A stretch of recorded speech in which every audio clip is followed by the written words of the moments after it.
Sister, listen to me very carefully. If he's been going days without answering you and you're still the one holding the phone like it owes you an explanation, I need you to sit down because what I'm about to tell you is going to rearrange something inside of you tonight. You've been carrying a silence that's been eating at your peace, and you've convinced yourself it's your fault. It's not. But before I tell you exactly what to do, you need to understand what's really happening in his mind. Because once you see it, you'll never look at this situation the same way again. Now, put the phone down. Put it down. I know you don't want to because that phone has become an altar to you. You have been worshiping at the feet of a notification that isn't coming. And I'm not saying that to hurt you. I'm saying it because somebody has to love you enough to tell you the truth tonight.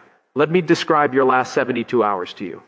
And I want you to tell me if I'm lying. You woke up this morning and before your feet hit the floor, you reached for that phone. Before you thanked God for waking you up, before you brushed your teeth, before you drank a glass of water, you reached and your thumb knew exactly where to go. You didn't even have to look. You went straight to that name. And when you saw no new message, something in your chest sank a little bit, just a little. Not enough to cry over, but enough to set the whole day on the wrong foot.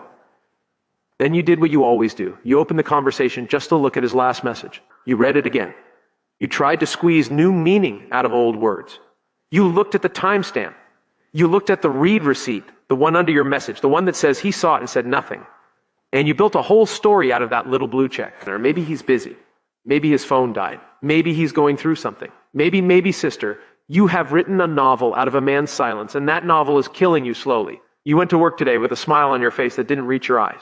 You laughed at somebody's joke and didn't hear the punchline. You sat in a meeting and rehearsed because I know you did. Don't lie to me. You rehearsed the message you would send him if he texted first.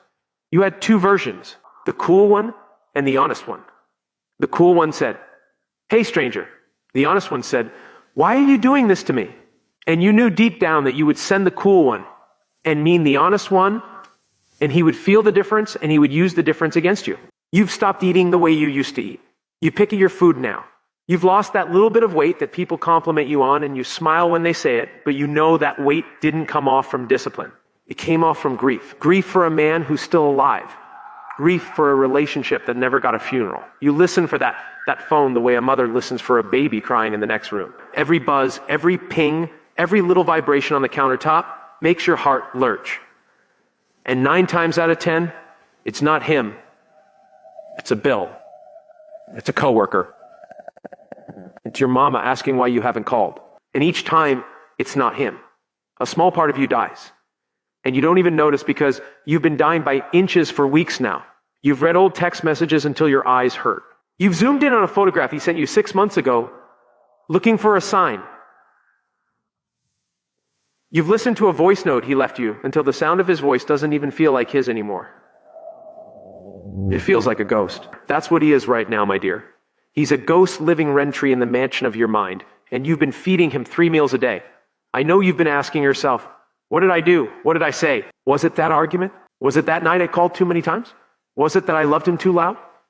Was it that I wasn't pretty enough that week, or thin enough, or interesting enough, or quiet enough, or exciting enough?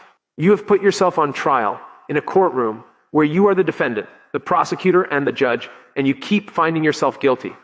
Stop it right now just for tonight. Stop it because I need you to hear me on this one. Your pain is real, but your diagnosis is wrong. You've been treating a wound that isn't where you think it is. You think the wound is that he's not answering. That's not the wound. The wound is that you handed a man the pen to write your worth, and he's been writing in disappearing ink. That is the wound, and we're going to close it tonight. But here's what happens next. And this is the part that changes women's lives. Because before you can walk out of this valley, you have to understand what is actually going on in that man's mind while you've been drowning. And what I'm about to tell you, no man ever wanted you to know. Let me tell you something. In all my years of watching men and women dance this same dance, I have learned one thing that is truer than almost anything else I can tell you. A man does not disappear because he stopped feeling. A man disappears because he stopped fearing. Say that with me in your spirit. He stopped fearing losing you. And the day a man stops fearing the loss of a woman is the day he starts testing how much of her he can waste. Now, I know that stinks. I know it does. But I did not come here tonight to rub your back. I came here to save your life. So sit with the sting for a minute, because inside of it is your freedom. Here's what nobody's telling you. When a man goes silent on a woman who is chasing him, 90% of the time he is not gone. He is watching. He is watching to see what you'll do. He is watching to see if you'll double text. He is watching to see if you'll post something sad. He is watching to see if a mutual friend will bring you up. He is watching to see if you'll fold. Because a man's silence is very rarely absent. It is almost always an audition. He is auditioning you for a role in his future. And the role he's writing for you is either the one who kept her dignity or the one I could always come back to. And most women, bless their hearts, audition for the wrong role every single time. Let me tell you a story. I knew a woman once. I'll call her a sister of mine because that's what she was to me. Beautiful woman, smart, good job, owned her own home. And she fell for a man who ran hot and cold the way a broken faucet runs. 3 good weeks, then 2 silent weeks, then a, hey, I've been thinking about you. That had her running back like she had never been hurt. And every time he came back, she opened the door a little wider. She cooked. She showed up. She rearranged her calendar. And every time he left a little easier because she had trained him that leaving cost him nothing. One day she called me crying. She said, I don't understand. I've been everything he asked for. Why won't he stay? And I said to her what I'm about to say to you. I said, baby, he won't stay because you've made staying optional. You have removed the price of losing you. And a man does not protect what he can lose for free. Understand? Now watch this. Men value what they invest in, not what they receive, what they invest in. There's a difference. And most women never learn it. A woman thinks that if she gives more, he will love more. That's a mother's math. That is not a man's math. A man's math says, the more I had to work to get her, the more she must be worth. The less I had to work, the less she must be worth. It is not fair. It is not sweet. It is not what your mama told you, but it is the truth. And the truth is what sets you free. When you are always available, you are teaching him that you require no investment. When you answer in 3 seconds, you are teaching him that your time is cheap. When you cancel your plans to see him, you are teaching him that your life is negotiable. When you accept the 3rd string treatment, you are teaching him that 1st string is not required. And then, and this is the part that breaks women, you get mad at him for treating you the way you trained him to treat you. He is not the professor. You are. And the class you've been teaching is a class in how to lose you cheaply. Let me tell you something else. Men fear one thing in more than any other in this life. And I don't care how tall he is, how much money he makes, or how many women he's had. Men fear the loss of a woman who has become her own source. Write that down. A woman who has become her own source, her own peace, her own joy, her own validation, her own mirror. Because when a woman becomes her own source, a man realizes he is not the sun in her sky. He is a candle in a room she's already lit. And that terrifies him because now for the first time, he has to earn a place in a life that is already whole without him. That is the woman he returns to. That is the woman he cannot forget.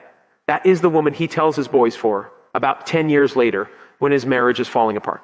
Not the woman who chased him, the woman who forgot him. I've seen this 1,000 times. 1,000. Same story, different faces. The woman who begged became the woman he blocked. The woman who waited became the woman he wasted. But the woman who walked, that's the woman he woke up thinking about at the 2 a.m. That's the woman he drove past her old apartment looking for. That's the woman whose name he typed into a search bar 6 months later and stared at until his coffee got cold. And here's what nobody's telling you. Silence, when it comes from a woman who has decided she is done auditioning, is the loudest sound a man will ever hear in his life. It is a weapon he has no defense for because a man knows how to argue. A man knows how to apologize.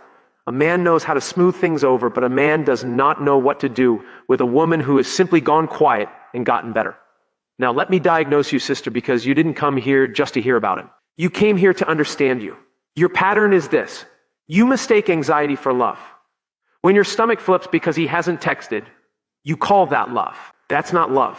That's a nervous system that has learned to associate a man's attention with your safety.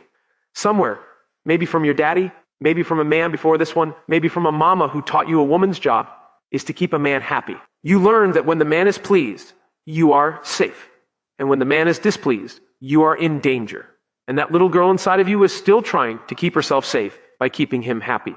But you are not a little girl anymore. And he is not your daddy, and your safety is not in his hands. It never was. Your second pattern is this. You confuse potential with reality.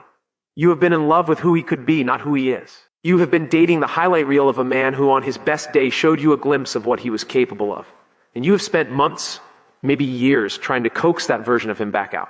Sister, if a man showed you gold once and copper for a year, he is a copper man who had one good day. Stop paying gold prices for copper behavior. Your third pattern, and this is the one that hurts, is that you have been outsourcing your worth. You wake up and check his mood before you check your own. You dress for his approval before you dress for your own mirror. You edit your text messages 6 times, looking for the version that won't scare him away. Meaning, you have edited yourself out of your own life. And a woman who is not living in her own life cannot be found by the love that is looking for her. Because that love comes to your address, and you don't live there anymore. He does. Do you hear me? Now, pay attention, because this is where it changes. Because up to now, I've told you what's wrong. But the reframe is where the woman you used to be dies, and the woman he will one day fear losing is born. And what I'm about to tell you in this next part is the part that changes women's lives. So, don't move. And listen, if any of this is landing on you right now, if you feel like I've been reading your text messages, do me one favor. Tap that subscribe button, because I make these videos for the sister who's ready to remember who she is. That's it. No pitch, no noise. Just a promise that when you come back here, I'll be waiting with the truth. Now, let's keep going. Sister, look at me. I need you to hear this in the deepest part of you. You were never the problem. Say it. You were never the problem. Your love was not too much. Your heart was not too soft. Your loyalty was not misplaced because loyalty was wrong. It was misplaced because the address was wrong. You delivered a queen's love to a man who was renting a room in a boy's mindset. And then you wondered why the package kept getting returned. You're not too much. You were too available for too little. There's a difference between softness and weakness, and most women never learn it. Softness is a choice. Weakness is a default. Softness says, I have chosen from a place of strength to be gentle with this person because they have earned it. Weakness says, I don't know how else to be. Because if I am not gentle, I am afraid he will leave. One is a queen extending her hand. The other is a girl clutching a sleeve. And a man can feel the difference from a mile away every single time. Your softness was mistaken for weakness because it had no boundaries protecting it. Understand? A garden without a fence is not a garden. It's a field. And everybody walks through a field. Anybody can trample a flower that has no fence. Your job from this night forward is not to become harder. Your job is to build the fence, because the flower was never the problem. Thy flower was beautiful. Thy flower is still beautiful. It just needed protection. And the person who was supposed to protect it, you was too busy giving tours to men who didn't take their shoes off at the door. Listen to me carefully. High value is not a look. High value is not a designer bag. High value is not a filter. High value is not a body. High value is a frequency. It is a way of being in the world that says, my time is not free. My energy is not for rent. My attention is not a public utility. And my presence in your life is a privilege you will not waste twice. That's high value. And you don't buy it. You become it. A high value woman does not chase. She does not audition. She does not explain herself to men who are not qualified to understand her. She does not text twice. She does not post sad songs on her story. She does not accept crumbs and call them cake. She does not answer at 2 a.m. She does not compete for a seat at a table where she should be the head. She does not shrink to fit a man's small idea of her. She expands. And the men who cannot rise to meet her expansion, they fall away. And she lets them fall because a woman who is walking into her purpose cannot carry passengers who won't buy a ticket. Say this out loud with me tonight. Say, I am not a rest stop. I am a destination. Say it again. I am not a rest stop. I am a destination. He didn't lose interest. He lost access to a woman who forgot her value. And that woman is dead now. Now listen to me carefully. I want you to understand something about energy, because this word gets thrown around a lot, but I'm going to make it concrete for you. Energy is not a vibe. Energy is not magic. Energy is the signal your nervous system is broadcasting into the room every second of every day, whether you know it or not. And a man, I don't care how dumb he pretends to be, a man reads that signal like a bloodhound reads a scent. When you walk into a room anxious, he smells it. When you walk into a room needing him, he smells it. When you send a text nervous, he feels it through the screen. And when you send a text from a place of peace, he feels that too. And peace is intoxicating to a man who has grown addicted to controlling anxious women. Your energy has been leaking. That's the truth. It's been leaking into that phone. Every time you refresh the screen, energy leaked. Every time you rehearsed a text, energy leaked. Every time you cried in the shower and put on makeup to hide it, energy leaked. And a woman with leaking energy is a woman who cannot attract the return of anything. Not him, not a better him, not her own destiny. Because everything meant for you comes looking for a full cup. And you have been walking around with a cup so empty it echoes. We are going to plug the leaks tonight. The reframe is this. You are not waiting for him to come back. You are waiting for you to come back. And the day you come back, I mean the real you. The one you were before you started shrinking to fit. The day she walks back into your body and lights it up from the inside, he will feel it. I don't care if he's 3 states away. I don't care if he's dating somebody else. I don't care if he blocked you. He will feel it because the woman he was addicted to, the anxious, available, apologizing woman, has just gone extinct. And he is going to look up one day and realize that the drug he was using to feel like a man has stopped being manufactured. And that is when the story turns. But watch this. Watch this. I am not telling you to become cold. I am not telling you to become bitter. I am not telling you to play games. Cold women don't win. They just make everybody else cold too. Bitter women don't win. They poison the well they were supposed to drink from. Game-playing women don't win. They attract gameplay men. What I am telling you is to become sovereign. Sovereign meaning you are the queen of the country of you. And a queen doesn't chase. A queen doesn't audition. A queen doesn't explain. A queen doesn't beg. A queen governs. And any man who wants to visit her country has to observe her laws. Period. There is a difference between being unavailable and being unbothered. And most women never learn it. Unavailable is a performance. Unbothered is a state. Unavailable says, look how not available I am. Please notice. Unbothered says nothing at all, because it doesn't have to. Unbothered is the woman who saw his text, felt nothing, put the phone down, and went back to her book. Unbothered is not acting. Unbothered is arriving. And you are on your way there tonight, whether you know it or not. But here's what happens next. Because reframing your mind is the beginning. But I did not come here just to change how you think. I came here to change what you do. Because thinking without doing is just prettier suffering. And in this next section, I'm going to give you the exact rules, these exact laws that turn a woman from the one being ignored into the one being feared, respected, and remembered. There are 7 of them. And by the time I finish the 7th, you will not be the same. So don't move. Rule number 1. And write this one down, because if you get nothing else from tonight, get this. You go silent and you stay silent until he initiates from a place of humility. I mean total silence. I don't mean I'll wait a day. I don't mean I'll answer with one word. I mean the phone goes quiet from your side. Completely. No text, no call, no like on his post, no view on his story. No indirect message on your own page hoping he'll see it. No. Hey, stranger. 3 weeks in when your resolve breaks at 11:47 on a Tuesday night. None of it. Silence. Total sacred disciplined silence. Let me paint you the scene.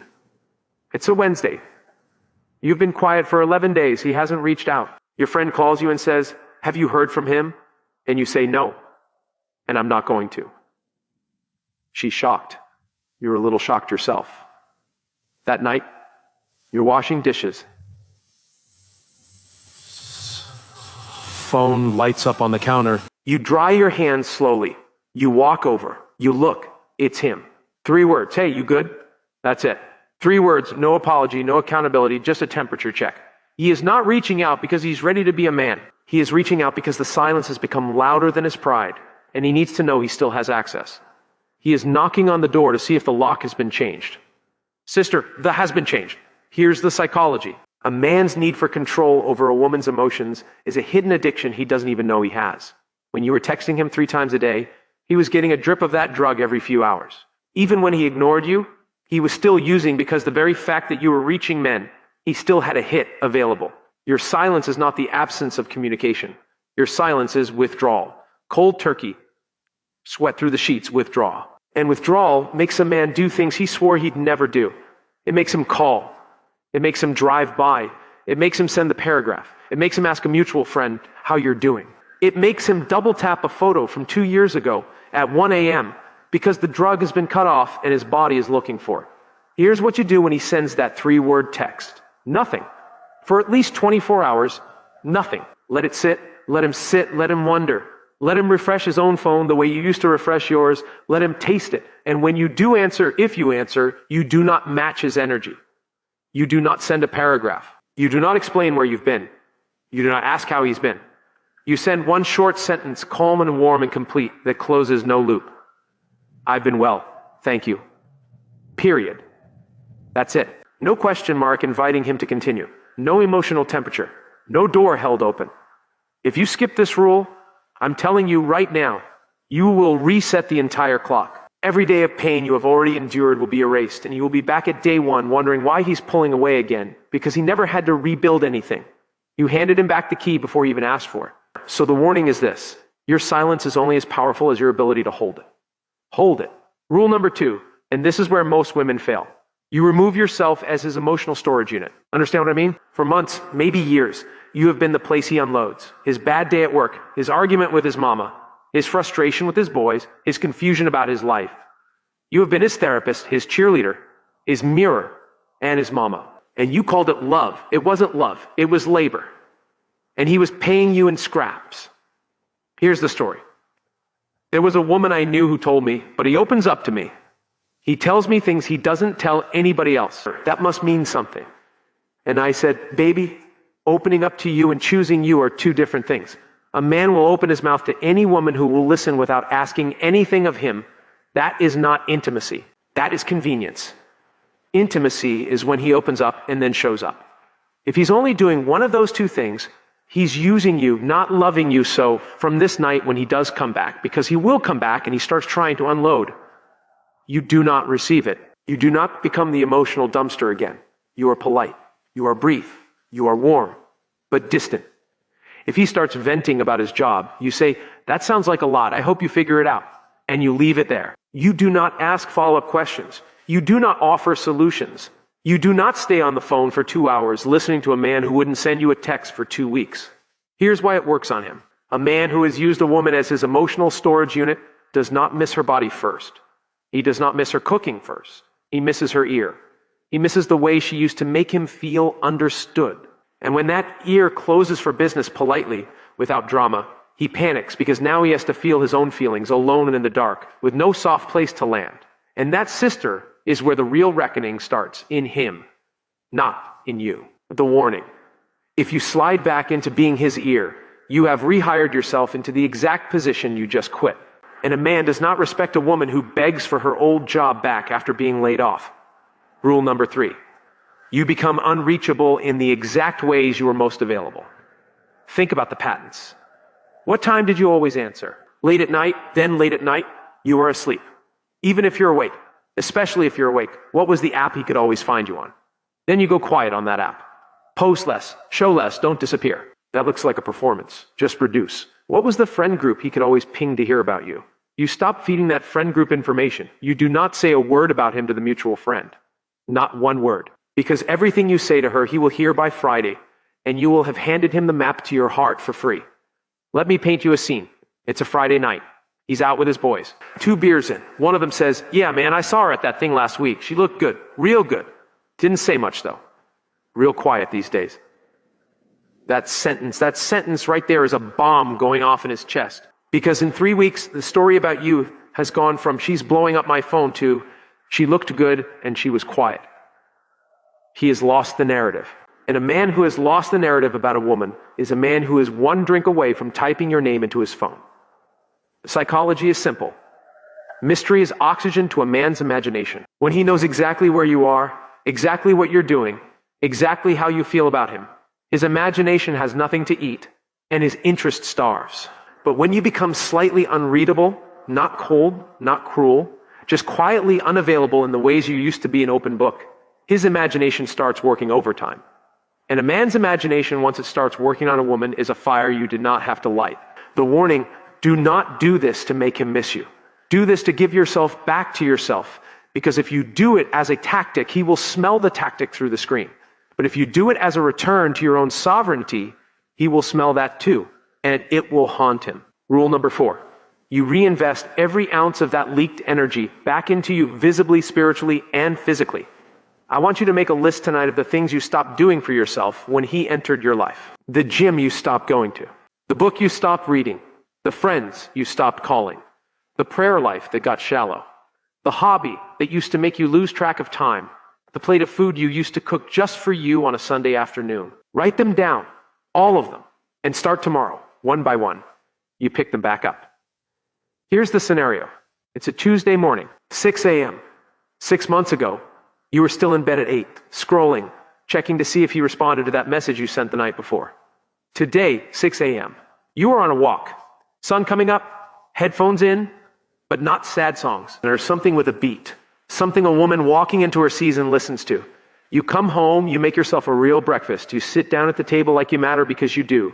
You open a book, you read for 20 minutes. You pray not for him, for you, for your discernment, for your peace, for the woman you are becoming. Somewhere in that same city at that same 6 a.m., he is waking up in a bed that feels a little emptier than it used to. And he doesn't know why yet, but he will. The psychology of this is what I call the invisible weight. A man can always feel when a woman has stopped orbiting him, even when he has no evidence. He'll get a strange feeling on a Tuesday afternoon. He'll pick up the phone twice and put it down. He'll drive past a restaurant you used to go to and feel something he can't name. That feeling is you taking your weight out of his gravity, and every ounce you reclaim he feels as a subtle absence. It doesn't feel like relief to him. It feels like something is missing. He thinks it's the season. He thinks it's the weather. He thinks he needs a vacation. He doesn't know it's you, but it's you. The warning, if you reinvest in yourself for him, none of this works. Every glow-up done for a man is a costume that fades by month 3. You reinvest in yourself for you, for the woman you owe an apology to, for the little girl inside of you who deserve more. And the side effect, the beautiful, terrible, satisfying side effect, is that he cannot look away. Rule number 5, when he returns, and he will return, you receive without receiving. This one is subtle, or pay attention. When he finally comes back with more than 3 words, when he sends the paragraph, when he calls, when he shows up, you are gracious, you are calm, and you are not moved. You do not celebrate. You do not weep with relief. You do not fall into his arms in the first breath. You listen. You let him talk. You let him say every word he prepared. And when he is done, you do not respond immediately. You take your here's the scene. It's a Thursday. You've been quiet for 6 weeks. He calls, not texts, calls. You look at the phone. You take a breath. You answer on the 4th ring. Not because you're playing, but because you were doing something and you had to finish it. And that is now the standard. Your voice is warm but low. You do not squeal. You do not gasp. You do not say, "Oh my God, I've been thinking about you." You say, "Hello." That is all. He starts talking. He apologizes. He explains. He tells you he's been going through some things. He tells you he missed you. He tells you he wants to see you. And here's what you say. Ready? You say, "I hear you. I appreciate you saying that. I need some time to think about what I want from here." And then you get off the phone. Not angry, not hurt, not cold. Just complete, like a woman who has options because you do. The psychology is this. A man who has been through the withdrawal we just described is not looking for a woman to punish him. He can find that easy. He is looking for a woman who is unshakable. A woman whose center of gravity did not move because of his absence and will not move because of his return. When you receive him with calm instead of desperation, you tell him without a single accusation that the woman he left is gone, and the woman on the phone now is somebody he has to earn all over again from the beginning. And that is the woman he will crawl through glass for. The warning. If you fold in the first 10 minutes, you will pay for it for the next 10 months. Every crumb you accept in that phone call, he will feed you again in a week. Do not celebrate the return. Evaluate it. The return is the beginning of the audition. His audition, not yours. Rule number 6. You protect the peace at all costs. Even from him, especially from him. Understand what peace is. Peace is not the absence of him. Peace is the presence of you. Peace is a nervous system that no longer flinches at a name. Peace is a Sunday afternoon that does not need his phone call to feel complete. Peace is a bed you sleep in without checking the phone one last time. Peace is a heart that is no longer being auctioned off to the highest emotional bidder. And peace, once you have it, is more precious than any man alive. So here is the rule. Anything that threatens your peace gets removed. If a conversation with him leaves you shaky, that conversation ends. If a text from him unravels your day, that text does not get answered until you are grounded again. If a photograph, a song, a location, a mutual friend, a memory undo you, you take a season away from it. You are not running, you are protecting. There is a difference between running from something and shielding something, and most women never learn it. Let me tell you a scene. It's a Saturday, 2 months in. Things have been quiet in your spirit for weeks. You've been walking in the mornings. You've been sleeping through the nights. You've been laughing again. In that deep way you had forgotten you could laugh.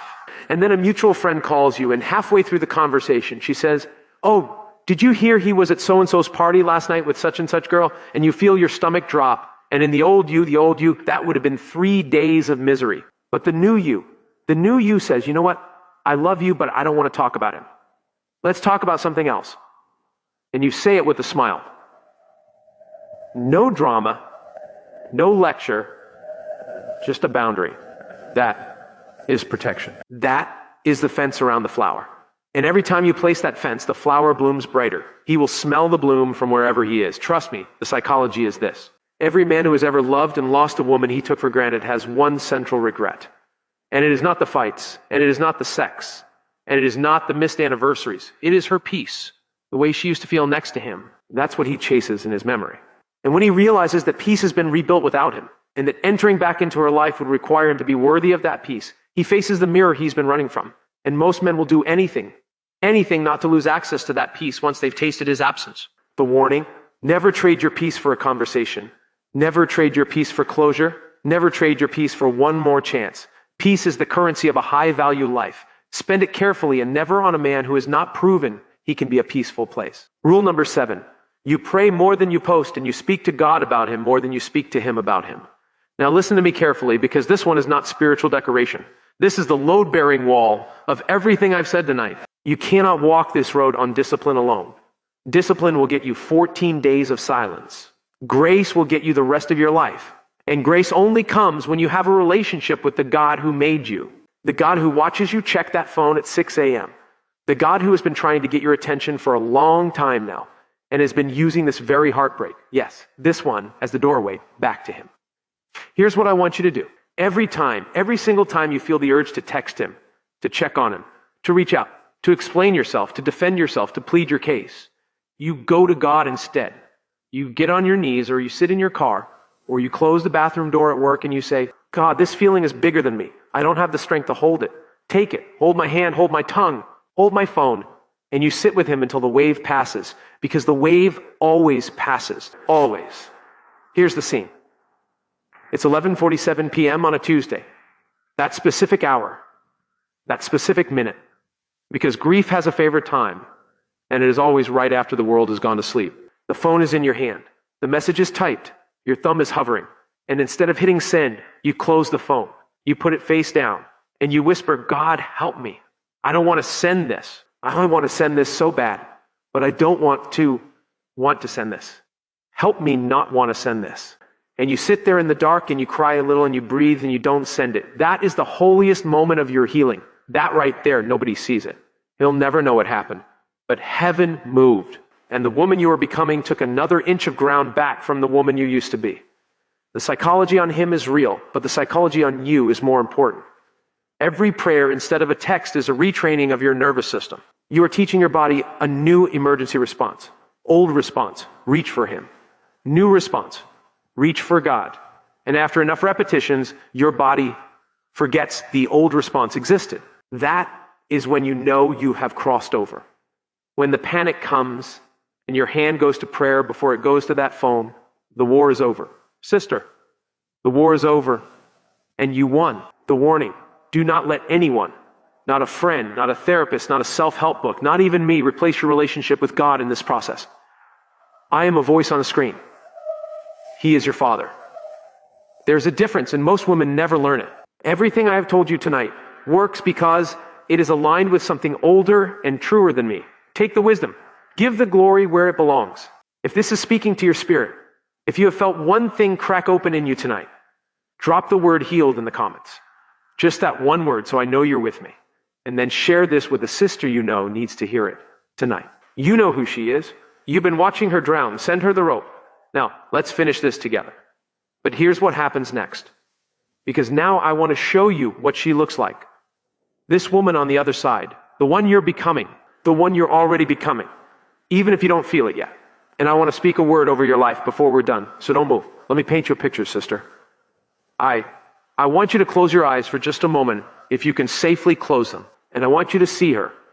It's 6 months from tonight, maybe a year. It doesn't matter. She wakes up on a Saturday morning. The sun is coming through the window at that particular angle it hits in the fall. You know, the one gold and low and warm. Her phone is on the dressers, not in the bed. On the dresser where it belongs. She stretches. She sits up. She thanks God for waking her up before she reaches for anything else. And when she does finally pick up her phone, it is to check the weather, not him.